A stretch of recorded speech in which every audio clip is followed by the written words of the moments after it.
Chief justice के इख्तियारात में इजाफा, अदालती निजाम का नंबर भी बेहतर होगा। प्रैक्टिस एंड प्रोसीजर ऑर्डिनेंस पर सदर के दस्तखत। सदर मुमलिकत आसिफ अली जरदारी ने प्रैक्टिस एंड प्रोसीजर ऑर्डिनेंस पर दस्तखत कर दिए, जिसके बाद ये ऑर्डिनेंस फौरी नाफिजुल अमल होगा। ऑर्डिनेंस के निफाज से चीफ जस्टिस पाकिस्तान के इख्तियारात में इजाफा हो गया। प्रैक्टिस एंड प्रोसीजर ऑर्डिनेंस के तहत सुप्रीम कोर्ट में पहले दायर होने वाले मुकदमात पहले सुने जाएंगे। बेंच बारी के बरखिलाफ केस सुनेगा तो वजूहात देनी होंगी। सेक्शन 7B के तहत हर अदालती केस अपील की रिकॉर्डिंग होगी। प्रैक्टिस एंड प्रोसीजर एक्ट के तहत कमेटी में चीफ जस्टिस पाकिस्तान के अलावा एक सीनियर तरीन जज और एक चीफ जस्टिस पाकिस्तान का नामजद करदा जज शामिल होगा। वफाकी वजीर इत्तलात अता तारड़ का कहना है कि हर केस और अपील का ट्रांसक्रिप्ट अवाम के लिए दस्तयाब होगा। तरमीमी ऑर्डिनेंस अदालती अमल में शफाफियत आएगी। तफसीलात के मुताबिक सदर मुमलिकत आसिफ अली जरदारी ने प्रैक्टिस एंड प्रोसीजर ऑर्डिनेंस पर दस्तखत कर दिए, जिसके बाद ये ऑर्डिनेंस फौरी नाफिजुल अमल होगा। कबल अजी वजीर आजम और वफाकी काबीना ने सुप्रीम कोर्ट तरमीमी प्रैक्टिस एंड प्रोसीजर ऑर्डिनेंस मंजूर कर लिया।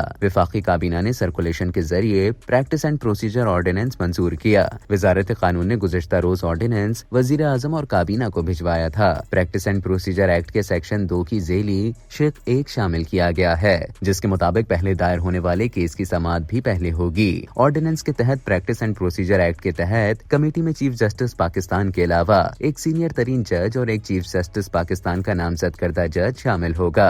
ऑर्डिनेंस में प्रैक्टिस एंड प्रोसीजर एक्ट के सेक्शन 3 में तरमीम शामिल है। सेक्शन 3 की जेली शिक 2 के तहत आर्टिकल 184 की शिक 3 के तहत मामले पर समाअत से कबल मफाद आम्मा की वजूहात देना होगी। प्रैक्टिस एंड प्रोसीजर एक्ट में ऑर्डिनेंस के जरिए सेक्शन 7A और सेक्शन 7B को शामिल किया गया है। सेक्शन 7A के तहत ऐसे मुकदमात जो पहले दायर होंगे उन्हें पहले सुना जाएगा। अगर कोई अदालती बेंच अपनी टर्न के बरखिलाफ केस सुनेगा तो उसे उसकी वजूहात देना होंगी। सेक्शन 7B के तहत हर अदालती केस अपील की रिकॉर्डिंग होगी और ट्रांसक्रिप्ट तैयार किया जाएगा। अदालती कार्रवाई का ट्रांसक्रिप्ट और रिकॉर्डिंग अवाम के लिए दस्तयाब होगी। वफाकी वजीर इत्तलात और नशरियात अता तारड़ ने कहा है कि अदालती निजाम को मजीद शफाफ बनाने के लिए प्रैक्टिस एंड प्रोसीजर ऑर्डिनेंस जरूरी है। तमाम तरमीम अवाम के लिए की गयी और अदालती निजाम को शफाफ बनाने के लिए की गयी। इससे अवाम की जिंदगी में बेहतरी आएगी। दुनिया में हमारे अदालती निजाम का नंबर भी बेहतर होगा।